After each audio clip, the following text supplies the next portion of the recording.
தேசியம் சார்ந்து யார் கதைச்சாலும், தேசியம் சார்ந்து எந்த ஒரு முன்னேற்பாடும் நடத்தப்பட்டாலும் அது ஒரு குறிப்பிட்ட வார்த்தைக்கு கீழே கொண்டு வந்து சேர்க்கப்படுது. அதுதான் பயங்கரவாதம்.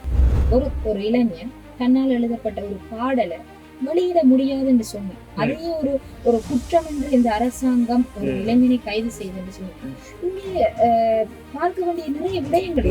இந்த இளைஞன் வந்து அந்த பாடலை வந்து சமூக வலைத்தளத்துல பகிர்ந்த பிறகு அந்த பாடலுக்குள்ள 80 விதமான கமெண்ட்ஸ் என்றது பயங்கரவாதத்தை தூண்டும் விதமாக இருக்குன்னு சொல்றாங்க.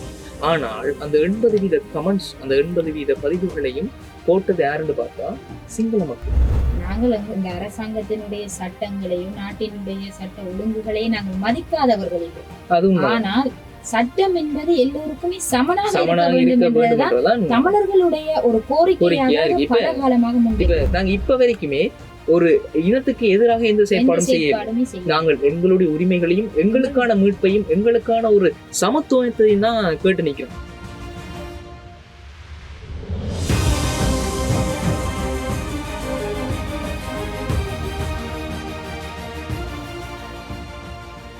வணக்கம் மக்களே, இது நாடும் நாங்களும் நிகழ்ச்சி. நான் உங்கள் அறிவு. என்னுடன் இணைந்திருக்கிறார் பவித்ரா. வணக்கம் பவித்ரா. வணக்கம் அறிவு. வணக்கம். இன்றைக்கு நாங்கள் என்ன பற்றி கதைக்க போறோம், என்ன கொண்டு வந்திருக்கோம்? உண்மையிலே மிக முக்கியமான விஷயங்களை தான் நாங்கள் இன்றைக்கு கொண்டு வந்திருக்கோம். அதுல முதலாவது விஷயம் பார்த்திருப்பீங்க, ஒரு இளைஞனுடைய புகைப்படம் என்று சமூக வலைதளங்கள்ல அதிகளவா பகிரப்படுது. தேசியம் சார்ந்து கதைச்ச ஒரு இளைஞன், அவரை வந்து இப்ப கைது செய்யப்பட்டிருக்க இந்த விஷயம் சம்பந்தமா கதைக்கப்படும். இன்னொரு முக்கியமான விஷயம், அதுவும் ஒரு தலைவரை பத்தி. தலைவர் சொல்லிட்டு வந்த ஒருவர், ஆனா இப்ப என்ன செய்யறாருன்னு தெரியல. இந்த ஈஸ்டர் குண்டு தாக்குதல், உயிர்த்த ஞாயிறு தாக்குதல்ல 3 பேருக்கு வந்து வெளிநாட்டு தடை விதித்திருக்காங்க. நாங்கள் அந்த விஷயத்தை பத்தி கதைக்க வந்தாலும், ஆனா அதுல முக்கியமான சில விஷயங்கள் இருக்கு. அதுக்காகத்தான் இந்த விஷயத்தை நாங்க கொண்டு வந்திருக்கிறோம். அப்ப நீங்க நிகழ்ச்சிக்குள்ள போகலாம். நாங்க போவோம். முதல்ல இதை பற்றி கதைப்போம், வந்து இளைஞன் கைது செய்யப்பட்ட விடயத்தை பற்றி. இப்ப முக்கியமான விஷயம் என்னன்னா, தேசியம் சார்ந்து யார் கதைச்சாலும், தேசியம் சார்ந்து எந்த ஒரு முன்னேற்பாடும் நடத்தப்பட்டாலும் அது ஒரு குறிப்பிட்ட வார்த்தைக்கு கீழே கொண்டு வந்து சேர்க்கப்படுது. அதுதான் பயங்கரவாதம். அப்ப தேசியம் சார்ந்து கதைக்கிறதுன்றது பயங்கரவாதத்துக்குள்ள சேர்க்கப்படுவதுன்றது எந்த அளவுக்கு நியாயமான ஒரு கருத்துல நீங்க நம்புறீங்க? உண்மையிலே அது எங்களுடைய தமிழர்கள் இந்த 2 விடயத்துக்காகவும் காலங்காலமாக போராடி கொண்டே இருக்கும். இந்த பயங்கரவாத தடை சட்டம் என்றது அதை எப்ப கொண்டு வந்தாங்களோ அதுல இருந்து எங்களுக்கான சுதந்திரம் என்றது இல்லாமலே, அதாவது பேச்சு சுதந்திரம் என்றதே ஒட்டுமொத்தமாக அளிக்கப்பட்டது. இப்ப இதுலயும் குறிப்பான ஒரு விடயம், இந்த இளைஞன் தேசியம் சார்ந்து ஒரு பாடல் பாடிட்டார்ன்றதுக்காக கைது செய்யப்பட்டிருக்கக்கூடிய அந்த சொல்லிசை கலைஞன். உண்மையா சொல்ல போனா இந்த இளைஞனை பற்றி உங்களுக்கு தெரிஞ்சிருக்கும். சமூக ஊடகங்கள்ல ஓரளவுக்கு அல்லது முகம் தெரிகிற அளவுக்கு ஆனா ஒரு நல்ல ஒரு இது கொண்ட ஒரு மனிதன், ஒரு இளைஞன். தற்போது பாத்தீங்கன்னா எங்களுடைய ஈழத்துல நிறைய பின்னணி பாடகர்கள் வந்து உருவாகி கொண்டே இருக்கு. அவர்களுடைய திறமைகளை வெளிக்கொண்டு வராங்க. அதுக்காகத்தான் ஒரு களமாகத்தான் இந்த சமூக வலைதளங்களை அவர்கள் பயன்படுத்தி கொண்டிருக்காங்க. அதுல ஒரு இளைஞன் தன்னால் எழுதப்பட்ட ஒரு பாடலை வெளியிட முடியாது என்று சொன்னார். அதையே ஒரு குற்றம் என்று இந்த அரசாங்கம் ஒரு இளைஞனை கைது செய்து என்று சொன்னார். இங்கே பார்க்க வேண்டிய நிறைய விடயங்கள் இருக்கு. அதெல்லாம் இருந்தாலும் நான் போன வீடியோ நாங்க கதை கேட்க போன முறை நாங்க கதை கேட்க சொல்லியிருந்தோம். ஒரு பிக்கு வந்து ஒரு குற்றம் செய்யற, அந்த குற்றம் அம்பலப்படுது. அந்த பிக்குனுடைய குற்றத்தை கைது செய்யக்கூடிய அரசு, அதாவது அந்த குற்றத்துக்காக கைது செய்யக்கூடிய காவல்துறை அடுத்த நாள் அந்த பிக்குவை வந்து வெளிவிடுது. அதே நேரத்துல ஜனாதிபதி அனுரகுமார திசாநாயக்க ஒரு பிக்குவை எப்படி எங்களால கைது செய்ய முடியும் என்ற ஒரு விஷயத்தை பற்றி சொல்றோம். ஆனால் ஒரு இளைஞன் எந்த இடத்துலையும் பயங்கரவாதத்துக்கான எந்த ஒரு இதுவுமே இல்லாமல் வெறுமனே ஒரு மக்களுக்கான குரலாக அந்த பாடல்ல எந்த இடத்துலையும் ஒரு குறிப்பிட்ட இயக்கம் சார்ந்தோ அல்லது ஒரு குறிப்பிட்ட தலைவரை பற்றியோ பெயர்களை பற்றியோ எந்த இடத்தையும் பயன்படுத்தாமல் ஒரு மக்களுடைய ஒரு என்ன சொல்றது, மக்களுடைய சுதந்திரம் என்றது எல்லாருக்கும் இருக்கு. மக்களுடைய எழுச்சியை பற்றி பாட சுதந்திரம், அது ஒரு ஆள் கதைக்க வேண்டியது அவருடைய அடிப்படை சுதந்திரம். இப்ப இந்த இளைஞன் வெளியிட்ட அந்த பாடலில் கூட எந்த கருத்துக்களும் இல்லை. அவருக்காக வாதாடிய சட்டத்தரணி கூட அவர் சொல்கின்றார், எல்லா விடயங்களையும் நீதிமன்றத்திற்கு முன் அவர் எடுத்து உரைத்திருக்கின்றார். இதுல நீங்க இன்னொன்னு பார்க்கணும், அந்த சட்டத்தரணிக்கு எதிராக அந்த போலீஸ் தரப்புல இருந்து முன்வைக்கக்கூடிய வாதம் என்னவா இருக்குன்னா, இந்த இளைஞன் வந்து அந்த பாடலை வந்து சமூக வலைதளத்துல பகிர்ந்த பிறகு அந்த பாடலுக்குள்ள 80 விதமான கமெண்ட்ஸ்ன்றது பயங்கரவாதத்தை தூண்டும் விதமா இருக்குன்னு சொல்றாங்க. ஆனால் அந்த 80 வீத கமெண்ட்ஸ், அந்த 80 வீத பதிவுகளையும் போட்டது யாருன்னு பார்த்தா சிங்கள மக்கள். உண்மையை சொல்ல போனா இந்த பேரினவாத மக்கள் என்பவர்கள் அதுக்கு கீழே வந்து ஒரு தலைவனுடைய புகைப்படத்தை எரிக்கிறதா இருக்கட்டும், அதுக்கு கீழே அவரை பற்றி கொச்சை அழுதா இருக்கட்டும், மே 18 என்பது தமிழர்களுடைய அழிவு என்பதை கடந்து அதை வந்து ஒரு இயக்கத்தினுடைய அழிவா வந்து அதுல காட்டுறதா இருக்கட்டும். அதே நேரத்துல வந்து இப்ப மட்டும் இல்ல, தமிழர்கள் சார்ந்த எந்த நினைவுகளை கொண்டாட போனாலும் சரி, எந்த நினைவுகளை நினைவு கூற போனாலும் சரி, இல்ல ஒரு தலைவருக்கு பிறந்த நாளோ இல்ல அது சார்ந்த இந்த விடயங்களும் கதைக்க அவர்களுடைய அந்த ஒரு, அதாவது சமூக வலைதளங்களிலே போடப்படுகின்ற அந்த முகநூல் என்றால் முகநூலிலே அவர்களுடைய கருத்து பட்டியலிலே இவ்வாறான விடயங்கள் இருப்பது சகஜம். அதை வந்து எங்களுடைய தமிழர்கள் வந்து அதை உண்மையிலே அதை எந்த ஒரு பொருட்டாகவும் மதிப்பதில்லை. ஏனென்றால் இந்த இவ்வாறாக காணப்படுகின்ற இனத்தை பிரித்து பார்க்கும் மக்கள் மத்தியிலே நாங்கள் எதையுமே போராடி வெல்ல முடியாது தெரியுது. இப்ப அதுக்காகத்தான் நாங்க என்ன சொல்றோம்டா, இது வந்து எங்கட தரப்புல தான் வருதான்னு கேட்டா இல்ல. உண்மையை சொல்ல போனா நாங்க எந்த விதத்திலையும் பயங்கரவாதத்துக்கு ஆதரவாகவோ இல்ல பயங்கரவாதத்துக்கு சம்பந்தப்பட்டோ எந்த செயற்பாடுகளும் நாங்கள் செய்யல. ஆனால் நாங்கள் தேசியம் சார்ந்து கதைக்க வலிக்கிட்டாலே அதை கொண்டு போய் பயங்கரவாதத்தோட ஒப்புடுறாங்க. அதை வந்து பயங்கரவாதத்துக்கு கீழே கொண்டு போய் சேர்க்கிறாங்க. ஒரு விடயம் தான் உங்களுக்கு தெரிந்திருக்கும். யாருமே ஒரு இசை நிகழ்விலே ஒரு பிரபலிய பாடகர் ஒருவர் வந்து பாடல் பாடிக்கொண்டிருக்கும் போது அந்த இவர் என்றாலும் சமூக வலைதளங்களிலே பாடலை பரப்பினார் என்று சொன்னோம். இவர் பாடலை பாடிக்கொண்டிருக்கும் போது அந்த இசை நிகழ்விலே அவருடைய பாடலை இடைநிறுத்தி போலீசார் இடைநிறுத்தி பயங்கரவாத தடை சட்டத்துக்கான பாடல்களை நீங்கள் பாடுகின்றீர்கள் என்று அந்த இசை நிகழ்ச்சியிலே அவருடைய அந்த பாடலை நிறுத்தி இருந்தார்கள். அப்ப இங்க வந்து எங்களுக்கான ஒரு பாடல் கூட பாட முடியாத ஒரு நிலைமை. அதுவும் குறிப்பா அது வந்து ஒரு மாவீரர் பாடல் இல்லையா? அது வந்து ஒரு இயக்கம் சார்ந்தது இல்லாமல் நாங்க இப்ப வரைக்கும் மாவீரர் தினத்தை கொண்டாடி கொண்டுதான் இருக்கோம். அப்ப இது சார்ந்து நாங்க அந்த இடத்துல நாங்க ஒரு பாட்டு பாடைக்கையும் அது ஒடுக்கப்படுது. இப்ப இது எல்லாத்தையும் நீங்க கொண்டு வந்து பயங்கரவாதத்துக்கு கீழே ஒன்று சேர்க்கிறது, பயங்கரவாதத்துக்கு கீழே நீங்க அதை வந்து சேர்த்துங்களை மீண்டும் ஒரு ஒடுக்குமுறைக்குள்ள, அதாவது இருகொள்ளி எறும்புன்னு சொல்லுவாங்க. 2 பக்கமும் நெருப்பை கொளுத்தி விட்டு ஒரு எறும்பு வந்து எப்படி சிக்குமோ அப்படியான ஒரு இடத்துக்குள்ள எங்களை கொண்டு வந்து தள்ள பாக்குறாங்க. அதெல்லாம் தாண்டி வரும்போது பயங்கரவாத தடை சட்டம் நீக்கப்படும் என்று கூறி வந்த அரசாங்கம். ஆனால் இந்த அரசாங்கம் தற்போது வந்ததுக்கு பிறகு இந்த அரசாங்கம் பயங்கரவாத தடை சட்டத்தை இன்னுமே இறுக்கமாக்கி புது பயங்கரவாத தடை சட்டம், அதாவது அரசுக்கு எதிரான பயங்கரவாத தடை சட்டம் என்ற பெயரில் அதை விட அதிகமான மிக உச்ச ஒரு தீர்ப்பு வழங்கக்கூடிய இடம் நீதிமன்றம். ஆனால் அது அந்த நீதிமன்றம் கூட எங்களுடைய நாட்டிலே பயங்கரவாத தடை சட்டத்துக்கு கீழே தான் இருக்கு. உண்மை அதுதான். இப்ப உண்மையான விஷயம் தான். உச்சபட்ச அதிகாரம் நீதிமன்றத்துக்கு இருக்கு. ஆனால் இலங்கையில உச்சபட்ச அதிகாரம் நீதிமன்றத்துக்கு இல்லை. இப்ப இந்த விடயத்தை எடுத்துக்கொள்ளுங்க. இதுல வந்து அந்த இளைஞனை வந்து கோர்ட்ஸ்ல முற்படுத்துறாங்க. அந்த நீதிமன்றம் சொல்லுது பயங்கரவாத தடை சட்டத்துக்கு எங்களால எந்த விதமான தீர்ப்பும் வழங்க முடியாது. அதனால அந்த இளைஞன் இப்ப சிறையில இருக்கிறார்.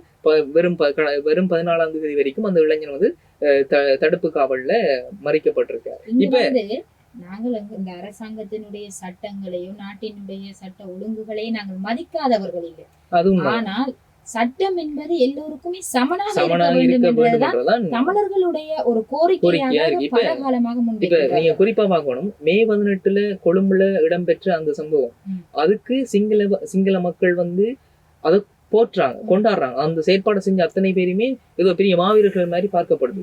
இதுவே யாழ்ப்பாண பல்கலைக்கழகத்துல ஒரு அந்த வெசாக்கூடு, அதான் அந்த வெசாக்கூடு வந்து அடித்து நொறுக்கப்படுகின்றது. ஆனால் அதை பண்ணது யாருன்றது இப்ப வரைக்கும் தெரியாது. ஆனால் உண்மையிலே அது தமிழ் மாணவர்கள் மீது குற்றம் சாட்டுவது ஒரு தவிர்க்க முடியாத காரணம் தான். நாங்களும் அதை சொல்ல இல்லை, அவர்கள் செய்ய இல்லை என்று சொல்ல இல்லை. ஏனென்று சொன்னா ஒரு பல்கலைக்கழகத்துல ஒரு விடயம் இடம்பெறுது என்று சொன்னா அங்கு மாணவர்கள் எல்லாருமே ஒன்றாக சேர்ந்துதான் அந்த மாணவர் ஒன்றியம் வெளியிட்ட அந்த அறிக்கையில் கூட அவர்கள் குறிப்பிட்டிருக்கிறார்கள் அந்த கூடை நாங்கள் எல்லோரும் ஒன்றாகத்தான் சேர்ந்து சேர்ந்துதான் அமைத்திருந்தோம் அமைத்திருந்தோம். என்று கூறுகின்றார். அப்ப இதுல அவர்களை குற்றம் சாட்டவும் இயலாது. இப்ப நான் உண்மை சொல்ல வர்றது என்னன்னா, அந்த இடத்துல நீங்க குற்றம் தமிழர்களை சாட்டுறீங்க. அந்த குற்றம் சாட்டப்படுறதுக்கு ஒட்டுமொத்த அதாவது இலங்கையர்களும் ஒன்று சேர்ந்து இப்ப இதுல குறிப்பா சொல்ல போனா அந்த இதுக்கு கீழே தமிழர்கள் போய் சொல்றாங்க, தமிழர்கள் தங்களுடைய கருத்துக்களை சொல்றாங்க, இதுக்கு நாங்க வருந்துறோம், இதை நாங்க செஞ்சிருக்க மாட்டோம். அப்ப இந்த மனநிலை தான் எங்களுடைய மனநிலை. நாங்க இப்ப வரைக்குமே ஒரு இனத்துக்கு எதிராக எந்த செயற்பாடும் செய்ய, நாங்கள் எங்களுடைய உரிமைகளையும் எங்களுக்கான மீட்பையும் எங்களுக்கான ஒரு சமத்துவத்தையும் தான் கேட்டு நிக்கிறோம். இப்ப இதுல குறிப்பா சொல்லணும், இந்த இளைஞனை கொண்டு போய் அரெஸ்ட் பண்ணி உள்ள கொண்டு போய் போடுறதா இருக்கட்டும், இல்ல இந்த இளைஞன் பயன்படுத்திய வார்த்தைகளுக்கு எதிராக பயங்கரவாத தடைச்சட்டத்தை போடுறதா இருக்கட்டும், அந்த இளைஞன் பாடியுள்ள பாடலில அவ்வாறான வார்த்தைகள் இல்லை என்றது எந்த விதமான வார்த்தைகளும் இல்லை. அதில் விலங்குகளுடைய பெயர்கள் சாதாரணமாக தமிழிலே பயன்படுத்தக்கூடிய வார்த்தை. இப்ப குறிப்பா சொல்லணும்னா புலிக்கொடி என்ற வார்த்தையை பற்றி சொல்றாங்க. புலிக்கொடி என்பது சோழர்களுடைய கொடி. அந்த புலிக்கொடி என்றது எங்களுடைய மரபுசார் ஒரு வார்த்தை. அதை விட ஒரு மரபுசார் எங்களுடைய அடையாளம். புலிக்கொடியை பயன்படுத்துவது என்பது எங்களுடைய மரபுசார் அடையாளம். அப்ப புலிக்கொடியவே நாங்க பயன்படுத்தக்கூடாதுன்னு சொன்னா அது எங்களுடைய ஒட்டுமொத்த வரலாற்றையும் ஒட்டுமொத்த மரபையும் அழிக்கக்கூடிய ஒரு செயற்பாடு. நாங்க குறிப்பா சொல்லணும், ஒட்டுமொத்த தமிழர்களும் ஒரு அணியில இந்த இடத்துல ஒன்று சேர்ந்து இந்த இளைஞனுக்கு எதிராக நடத்தப்படக்கூடிய இந்த செயற்பாட்டுக்கு ஒரு தீர்ப்பை பெற்றுக் கொடுக்கணும். அது எல்லாவற்றையும் கடந்து எல்லா தமிழர்களும் இதை பற்றி கதைக்கணும். இப்ப வெசாக்கூடு உடைக்கப்பட்டதுக்கு பல தமிழர்கள் போய் கதைக்கிறீங்க, வெசாக்கூடு தமிழர்கள் அவர்களுக்கு சார்பாக இருக்கிறார்கள், ஆதரவு கொடுக்குறாங்க, சிங்களவர்கள் எதிர்பார்க்க வந்து கொண்டிருக்கிறார்கள்.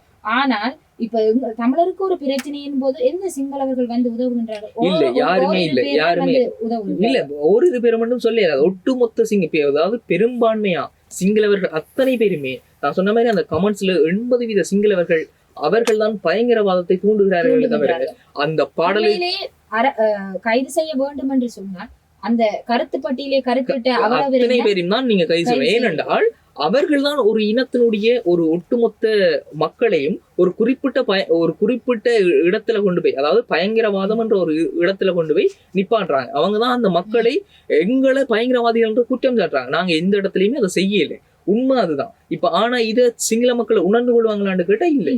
இப்ப அவர்கள் குற்றங்களை வந்து ஒத்துக்கொள்ள மாட்டார்கள். சிங்களவர்கள் ஒருபோதும் குற்றங்களை ஒத்துக்கொள்ள அப்படின்னா இப்ப கடைசி ஒரு இளைஞன் ஊடகத்திலே ஒரு செய்தியை வெளியிடுகின்றான், இந்த அரசாங்கம் மீண்டுமே அதாவது தடை செய்யப்பட்ட இயக்கங்களை உருவாக்குவதற்காக வழிவகுக்கின்றது என்று சொல்லுகின்றான். அதை இளைஞன் புரிந்து கொள்ள வேண்டும். இதே அரசாங்க காலப்பகுதியில தான் பல தடைகள் தமிழர்களுக்காக இங்க ஒவ்வொரு சட்டங்களையும் பயன்படுத்தி தமிழர்கள் வந்து அடக்குமுறைக்கு உட்படுத்தப்படுகின்றார். ஒரு இளைஞன் பாடல் பாடினான் என்று கைது செய்யப்படுகின்றார். ஒரு எழுத்தாளர் அவருடைய நூலிலே தவறான விடயங்களை பயன்படுத்தியிருக்கார், சட்டத்துக்கு முரணான விடயங்களை பயன்படுத்தியிருக்காரு என்று சொல்லி அவருடைய நூல்கள் தடுத்து வைக்கப்பட்டிருக்கிறது. ஒரு இசை நிகழ்விலே ஒரு இளைஞன் பாட முடியாத நிலைமை இருக்குது. இவ்வாறு எங்களுடைய சமூகம் மத்தியிலேயே எங்களுடைய மண்ணிலேயே எங்களுக்கான சுதந்திரம் இல்லை என்று சொன்னால் நாங்கள் எந்த அரசாங்கத்திடம் நாங்கள் கேள்விகளை நம்ம வந்து முதலே உங்களுக்கு சொன்ன மாதிரி ஆட்சிகள் மாறினாலும் காட்சிகள் மாறப்போவதில்லை. இந்த அரசாங்கம் வந்த காலத்துல என்ன சொல்லிச்சு? சமத்துவம், சமாதானம், நாங்கள் அனைவருக்குமான ஒரு ஆட்சியை கடந்த ஒரு ஆட்சியை கொடுக்க போறோம், விழா வேற செய்ய போயிடும் என்று சொல்லியிருந்தாங்க. ஒரு விழா உண்டு கொண்டாட போறோம், இனம் மதம் பேதம் கடந்த ஒரு விழா. ஆனால் இந்த அரசாங்கம் மீண்டும் அதே மதத்துக்கு கீழே, பௌத்த மதம் எனக்கூடிய அதே மதத்துக்கு கீழே தான் வந்து நிக்குது, அதே இனத்துக்கு கீழே தான் வந்து நிக்குது. ஏனென்றா இலங்கையில் பெரும்பான்மையானவர்கள் சிங்களவர்கள் என்றதுனால இலங்கையில அவர்களை தாண்டி எதுவுமே செய்ய முடியாததுனால மீண்டும் அப்படியான விடயத்துக்குலாம் வந்து நிக்கிறாங்க. ஆனால் இதுக்கு பின்னுக்கு நாங்க ஒரு விஷயத்த பார்க்கிறோம். நாங்க போன முறை சொன்ன மாதிரி இலங்கையில ஒரு ஆட்சி மாற்றம் ஏற்படுறதுக்கு ஒரு வலுவான எதிர்கட்சி வரப்போது, அவங்க இனத்துவேசத்தை கையில் எடுக்க போறாங்க, அதுக்கான ஏற்பாடுகள் நடக்குதுன்னு சொல்லிட்டு இருந்தோம். இப்ப நடக்கிறதும் அதுதான். ஏன்னா இங்க இருக்க இவ்வளவு காலமும் இல்லாமல், நல்லா பாருங்க, இவ்வளவு காலமும் இல்லாமல் இப்ப இருக்கிற பல இளைஞர்கள், சிங்கள இளைஞர்கள் தமிழர்களுக்கு எதிராக தூண்டப்படுறாங்க. உண்மையிலே அது உண்மைதான்.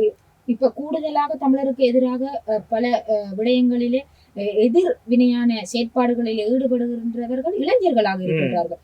இப்ப நாங்க அதே போலதான் இந்த விடயத்தை நாங்கள் எடுத்துக்கொண்டோம்னு சொன்னா எங்களுடைய சமூக மத்தியிலே காணப்படுகின்ற இளைஞர்கள் வந்து இனிமே முடக்கப்படுவார்கள். அவர்களுக்கான அந்த எங்களுடைய வரலாறுகளை கடத்துவதாக இருக்கட்டும், இல்ல எங்களுடைய நினைவுகளை கொண்டு சேர்ப்பதாக இருக்கட்டும், இதெல்லாம் அவர்களுக்கு வந்து உடைக்க வேண்டும், அவர்களை வந்து தாழ்த்த வேண்டும் என்றதுக்காக பல தடைகளை எடுத்தாலும் எவ்வாறா இருந்தாலும் தமிழ் என்ற ஒரு இனம் எப்போதும் அழியவே இல்லை. அது என்னன்னா நாங்கள் கிட்டத்தட்ட பல்லாயிரம் வருடம் 15,000 வருடத்துக்கு மேற்பட்ட பழமையான ஒரு இனம். நாங்க இவ்வளவு காலமும் தமிழ் என்ற ஒரு வார்த்தை ஒரு மொழியை பயன்படுத்தி கொண்டிருக்கோம். எங்களுடைய பெயர்கள் ஒவ்வொரு காலகட்டத்துல ஒவ்வொரு பெயர்கள் இருந்தது.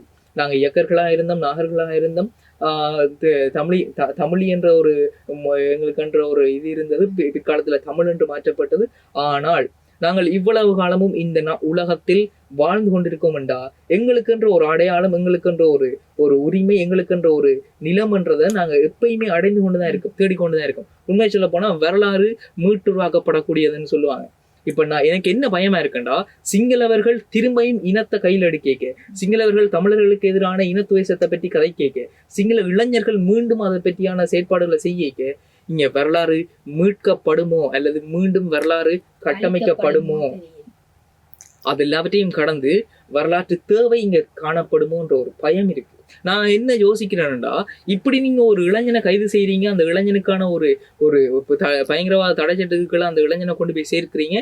ஆனால் அந்த இளைஞன் ஒரு தேசியம் சார்ந்த விஷயத்தை கதைக்கிறான். அவன் ஒரு மக்களுடைய எழுச்சி அல்லது ஒரு மக்களுடைய மனதில் இருக்கிற விடயங்களை பற்றி கதைக்கிறான். அவன் ஒரு மக்களுக்காக கதைக்கிறான். அப்ப இப்படி இளைஞர்கள் வாரது கஷ்டம். இப்ப தமிழ் இளைஞர்கள் பல பேர் சோசியல் மீடியால என்னென்னவோ எல்லாம் செஞ்சுட்டு இருக்காங்க. என்ன இளைஞர்களை வந்து தவறான வழிக்கு பல பேர் கொண்டு போயிட்டு இருக்காங்க. இப்ப போதை இடத்துல கொண்டு போறாங்க. போதைப் பொருட்களை வந்து பயன்படுத்த. இப்ப நான் கேட்கிறேன், 2009க்கு முன்னுக்கு போதைப் பொருள் கலாச்சாரம்ன்றது தமிழ் ஈழத்துல இருந்ததா? அப்ப ஈழத்துல போதைப் பொருள் கலாச்சாரம் 2009க்கு முதல் இல்லை. இப்ப இருக்குன்னா அதற்கு காரணம் என்ன? அப்ப நீங்க ஏதோ ஒரு வழியில தமிழர்களை முடக்கணும், இளைஞர்களை இந்த இடத்துல இருந்து பிரித்தெடுக்கணும், இளைஞர்களை தேசியம் சார்ந்த இந்த விடயத்தையும் கதைக்க கூடாது, இளைஞர்களை அந்த இடத்துல இருந்து பிரித்தெடுக்கணும். நீங்க என்ன முயற்சி செஞ்சாலும் ஏதோ ஒரு இளைஞர் அல்லது ஏதோ ஒரு மூலையில ஒவ்வொரு இளைஞனும் தேசியம் சார்ந்து கதைக்கத்தான் போறான், தேசியம் சார்ந்து செயற்படத்தான் போறான். நீங்க என்னதான் முடக்கினாலும் என்னதான் செஞ்சாலும் அந்த இளைஞர்கள் மீண்டும் தேசியம் சார்ந்து வரத்தான் போறாங்க. நீங்க முடக்கிறதுனாலதான் இளைஞர்கள் தேசியம் சார்ந்து வர போறாங்களே தவிர, நீங்க அமைதியா இருந்தா இளைஞர்கள் நாங்களும் ஏதோ ஒரு கட்டத்துல இந்த இலங்கையில ஒற்றுமையா சமாதானமா இருக்க முடியும் என்ற ஒரு நம்பிக்கையில எங்களால இருக்க முடியும். ஆனா நீங்க தடைகளை கொண்டு வந்து மீண்டும் தமிழர்களை ஒடுக்குவதன் மூலமாக, தமிழர்களுக்கு எதிராக பல செயற்பாடுகள் செய்வதன் மூலமாக, எங்களுடைய வரலாற்றை கதைக்க விடாத எங்களுடைய கழுத்துக்களை நெருக்குவதன் மூலமாக மீண்டும் எங்களை ஒரு திரும்பியும் எங்களுக்கான ஒரு வரலாற்றை மீட்டெடுக்கக்கூடிய இடத்துல கொண்டு போய் சேர்த்துருவீங்களோன்ற பயம் எங்களுக்கு எழும்புது. உண்மையை சொல்ல போனா தமிழர்கள் அத்தனை பேரையும் இந்த ஒரு விடயத்துல ஒன்று சேரணும். அதான் உண்மை. மற்ற ஒரு விஷயம் நாங்க கொண்டு வந்திருந்தோம். என்ன விஷயம்? மற்றது அந்த ஈஸ்டர், அதாவது உயிர்த்த ஞாயிறு தாக்குதல். உண்மைதான். அந்த உயிர்த்த ஞாயிறு தாக்குதலை பற்றி பாத்தீங்கன்னா அது ஒரு மிகப்பெரிய பேரழிவு. உண்மைதான், அது உண்மைதான். கிறிஸ்தவ மக்கள் மத்தியிலும் சரி, அங்க வந்து கிறிஸ்தவ மக்கள் மட்டும் இல்ல பாதிக்கப்பட்டது, நிறைய குழந்தைகள், தாய்மார்கள், அதெல்லாவற்றையும் கடந்து இஸ்லாமியர்கள் மீது ஒரு கரை பூசுவதற்காக மேற்கொள்ளப்பட்ட ஒரு செயற்பாடு, மிக முக்கியமான ஒரு தாக்குதல் தான் அந்த உயிர்த்த ஞாயிறு தாக்குதல். இந்த விடயம் தற்போது அதிகமாக பேசுபொருளாக இருக்குது. ஏன்னு சொன்ன இந்த விஷயம் பேசுபொருளாக இருக்குது, முக்கியமான, அதாவது ஆரம்ப காலத்திலிருந்து இதுக்கான சந்தேகங்கள் பலவாறு ஏற்பட்டு கொண்டிருந்தது. மிக முக்கியமாக கோட்டாபாய ராஜபக்ச அவர் ஏனென்று சொன்னா, அவர் வந்து இந்த ஈஸ்டர் தாக்குதல் ஏப்ரல் மாதம் இடம்பெற்றது. அதுல இருந்து 3 மாதத்தால அவர் ஜனாதிபதி தேர்தல்ல போட்டியிட்டார். ஆனால் அதற்கு முன்பு அவர் தேர்தல்ல போட்டியிட்ட சம்பந்தமா எந்த ஒரு தகவலுமே வெளிவரவில்லை. அப்போ இருந்தே இவருக்கான இந்த சந்தேகம் என்றது இவர் மீது வைக்கப்பட்டு, ஆனால் தற்போது அவருக்கான வெளிநாட்டு தடை உத்தரவு வந்து அது ஒரு புறம் இருந்தாலும், இன்னொரு புறம் பார்த்திருப்பீங்கள் குகன் லலித், இவங்க இருவருக்கான வழக்குலையும் கோட்டாபாய ராஜபக்ச அவர் வந்து சம்பந்தப்பட்டிருந்தார். அவர் வந்து முதலே குறிப்பிட்டிருந்தார், அவர் வந்து யாழ்ப்பாணத்துக்கு வருவதென்பது அவருக்கு பாதுகாப்பு இல்லை. ஆனால் நாங்கள் தமிழர்கள் சொல்லணும், யாழ்ப்பாணத்துல இருக்கிறதே எங்களுக்கு பாதுகாப்பு இல்லை, அந்த ஒரு நிலைமையில இருந்து கொண்டு அவர் இவ்வாறான ஒரு கருத்தை வந்து நீதிமன்றத்துல முன்வைத்திருந்தார். ஆனால் அவருக்கு நீதிமன்றம் ஒரு உத்தரவை பிறப்பித்திருந்தது, ஆன்லைன் மூலமாக நீங்கள் இந்த நீதிமன்றத்துக்கு சமூகம் அளிக்க வேண்டும் பிறப்பித்திருந்தது. ஆனால் கோட்டாபாய ராஜபக்சவுக்கு வெளிநாட்டு தடையும் இதுவும் மக்கள் அந்த வழக்குடன் தொடர்புபட்ட மக்களுக்கு சார்பாக அமைந்தாலும் இந்த அவருடைய இந்த வழக்கு என்பது எவ்வாறு நகர்ந்து செல்லும் என்று நீங்கள் நினைக்கிறீங்க? இல்ல இது எப்படியோ என்னதான் இருந்தாலும் கோட்டபாய ராஜபக்சக்கும் இதுக்கும் எந்த சம்பந்தமும் இல்லை என்று சொல்லி மீண்டும் கோட்டபாய ராஜபக்ச வெளியில போறதுக்கான வாய்ப்புகள் இருக்கு. அல்லது இவர் போய் ஹாஸ்பிட்டல்ல படுக்க தான் போறேன், எனக்கு இயலாதப்பா, எனக்கு ஹார்ட் அட்டாக் வந்துட்டேன்னு சொல்லி திரும்பி ஹாஸ்பிட்டல் படுக்க தான் போறேன். அது ஒரு ஒரு மருத்துவ அறிக்கையை கொடுத்து போட்டு அங்க இருந்து வீடியோ கால்ல காது பாட்டி போட்டு ஹாஸ்பிட்டல்ல படுக்க போறாரு. 6 மாசத்துல இந்த வழக்கை பத்தி அவனுக்கு கதைக்க விட்டுரும். அதோட ஒழிக்கிட்டு மனுஷன் எங்கேயாவது ஓடி போயிடும். ஆனால் இந்த உயிர்த்த ஞாயிறு தாக்குதல்ல வந்து மிக முக்கியமான மிகவும் அந்த வழக்குக்கு தேவையான நிறைய விடயங்களை வந்து அசாத் மௌலானா அவர்கள் வந்து சேனல் 4 என்கின்ற ஊடகத்திற்கு கொடுக்கும் போது நிறைய தகவல்களை கொடுத்திருந்தார். அந்த தகவல்களை வைத்துக் கொண்டுதான் தற்போது இந்த விசாரணை வந்து சிஐடியினரால் முன்னெடுக்கப்பட்டு வந்து கொண்டிருக்கிறது. அதுலதான் எங்களுடைய சுரேஷ் சாலை கைது செய்யப்பட்டிருந்தார். இப்ப அவருக்கான இது நடக்குது. இப்ப குறிப்பா இப்போ இதா வந்து நியூஸ்ல வந்து சுரேஷ் சாலை வந்து அதாவது மன ரீதியா பாதிக்கப்பட்டிருக்கார். அதுதான் நான் சொல்ல வந்தேன். ஏனென்றா எங்களுடைய பிரச்சனைகளுக்குள்ளேயோ இல்ல ஏதோ ஒரு தாக்குதல்களை செய்துவிட்டு சில அரசியல்வாதிகள் சின்ன ஒரு கதை வச்சிருப்பாங்க. நான் வந்து ஐயோ அதுவும் விட அப்பதான் அவர்களுக்கு சுகர் இல்லாம அதை விட அப்பதான் மனநிலையில மனதளவுல பாதிக்கப்பட்டு ஐயோ எனக்கு வாழ்க்கையே போயிட்டு. அதாவது சுரேஷ் சாலை அவர் வந்து தனக்குத்தானே ஏதோ ஒன்று செய்து கொண்டிருக்கிறார் என்ற அறிக்கை கூட வெளியிட்டிருக்கு. சிறைச்சாலையில இருந்து வெளியே வந்திருக்கு. சுரேஷ் சாலை வந்து மனதளவுல பாதிக்கப்பட்டிருக்காரு. இப்ப இதெல்லாம் எந்த வகையில கொண்டு போய் சேர்க்கிறது? இப்ப நான் கேட்கிறேன், இந்த இளைஞனுடைய வாழ்க்கை அடுத்த கட்டம் எப்படி மாறப்போகுது தெரியல. ஏன்னா ஒரு பயங்கரவாத தடைச்சட்டத்துக்குள்ள ஒரு இளைஞன் உட்படுத்தப்பட்டான்டா அவனுடைய வாழ்நாள் முழுவதும் அவன் கண்காணிக்கப்பட போகின்றான். வாழ்நாள் முழுவதும் அவனுக்கு எதிராக அரசாங்கம் ஏதோ ஒரு செயற்பாடு செய்ய போகின்றது. கதைக்கும் போது கூட யோசிச்சு சிந்திச்சு கதைக்க வேண்டியிருக்க போது சிஐடி அவனை வாழ்நாள் முழுக்க பின்தொடர போகுது. ஆனால் ஒரு குற்றத்தை செய்து அந்த குற்றம் நிரூபிக்கப்பட்டு இப்ப வரைக்கும் அந்த குற்றத்துக்காக வழக்கு நடந்து கொண்டிருந்தாலும் அவர்களுக்கு எதிராக எந்த செயற்பாடுகளும் நடக்கப்படும் இல்லை. அவர்கள் அந்த சிறைச்சாலையிலேயோ இல்ல நீதிமன்றத்திலேயோ இருந்து வெளியே வரும்போது தனது உறவினர் வீட்டுக்கு போய் வருவது போல அவர்களுக்கு எந்த விதமான ஒரு இதுவும் இல்லை. அதாவது என்ன சொல்ற, நான் ஒரு குற்றம் செஞ்சிருக்கணும் அல்லது எதுவுமே இல்லாம சாதாரணமா போயிட்டு வராங்க. இங்க பார்க்க வேண்டியது 2 விடயங்கள் தான். ஒன்று, இந்த நாட்டினுடைய சட்டம் வந்தது சமனாக இருக்கின்றதா? இல்ல. அதே நேரம் இந்த நாட்டு அரசாங்கம் என்ன கூறி வந்ததோ அதை செயற்படுத்தி கொண்டிருக்கின்றனர். 2மே இல்லை. இந்த நாடு வந்து அதாவது இலங்கை என்ற நாடு வந்து பௌத்த நாடு என்று அவர்களே முடிவெடுத்துக் கொண்டு அவர்களே அவர்களுக்கான சட்டத்தை அமைத்துக் கொண்டு இங்கே இருக்கிறவர்கள் இனம் சார்ந்து இருப்பவர்கள் கதைப்பவர்கள் மதம் சார்ந்து கதைப்பவர்கள் என்று தமிழர்களை ஒடுக்கி அடக்கி அவர்களுடைய அடக்குமுறைக்குள்ளே வைத்திருக்க வேண்டும் என்பதுதான் இந்த அரசாங்கத்தினுடைய இந்த அரசாங்கம் இல்லை, காலங்காலமாக எந்த அரசாங்கம் வந்தாலும் இடம்பெற போகுது. ஏனென்று சொன்னா இப்ப நாங்கள் கொண்டு வந்த இன்னொரு விடயத்திலே இருக்கின்றது. அதாவது பார்த்திருப்பீங்கள், இப்போ எந்த விடயங்கள் அதிகமாக பேசி பரப்பாக இருக்கின்றதோ அதே சமயம் இந்த பௌத்த பிக்குகளுடைய விளையாட்டுகள் மிக மோசமாக நிலைமை. அதுக்கு எதிராக எந்த செயற்பாடும் நடக்க போறதில்லை. என்னதான் இருந்தாலும் பௌத்த மதம் என்பது புனிதமான மதம். பௌத்த பிக்குகள் என்பது புனிதர்கள், அதாவது அவர்கள் இறைவனை தாண்டிய புனிதர்கள் என்று கொண்டு போய் சேர்த்து என்னதான் புனிதர்களாக இருந்தாலும் சரி, அவர்கள் கடவுளாக இருந்தாலும் சரி, கடவுளே சொல்வார் அது கடவுளாக இருந்தாலும் நீ தண்டனைக்கு உட்படுத்த வேண்டும். தண்டனை என்பது எல்லோருக்குமே சமனாக இருக்க வேண்டும். இவர்களுடைய விளையாட்டுகள் நீண்டு கொண்டு போகின்ற சந்தர்ப்பத்திலே ஜனாதிபதி இவர்களுக்காக ஒரு நீதிமன்றம் அமைப்பாரா? அதிலே அவர்கள் போய் இன்னும் விளையாட போகின்றார்கள். இவர்களுக்கு தனி நீதிமன்றம் வந்தால் இவர்களுக்கு தனி சட்டம் அவர்களுடைய விளையாட்டு நீதிமன்றத்திலே தான் நடக்க போகுது. நீதிபதியோ ஏதோ ஒன்று நடக்க போகின்றது. இப்ப அந்த நீதிபதி யாரா இருப்பார்? அவர் ஒரு பௌத்த பிக்குவா இருப்பார். உண்மை அதுதானே. இப்ப என்னதான் நீங்க செஞ்சாலும் இங்க பௌத்த மதம் அல்லது பௌத்த பிக்குகள், பௌத்த மதம்ன்றதை விடுங்களேன், ஏன்னா அது ஒரு புனிதமான மதம். உண்மையிலேயே அன்பை போதிக்கக்கூடிய ஒரு மதம். ஆனால் அந்த மதம் சார்ந்து செயற்படக்கூடியவர்கள் அன்பானவர்களான்னு கேட்டா இல்ல.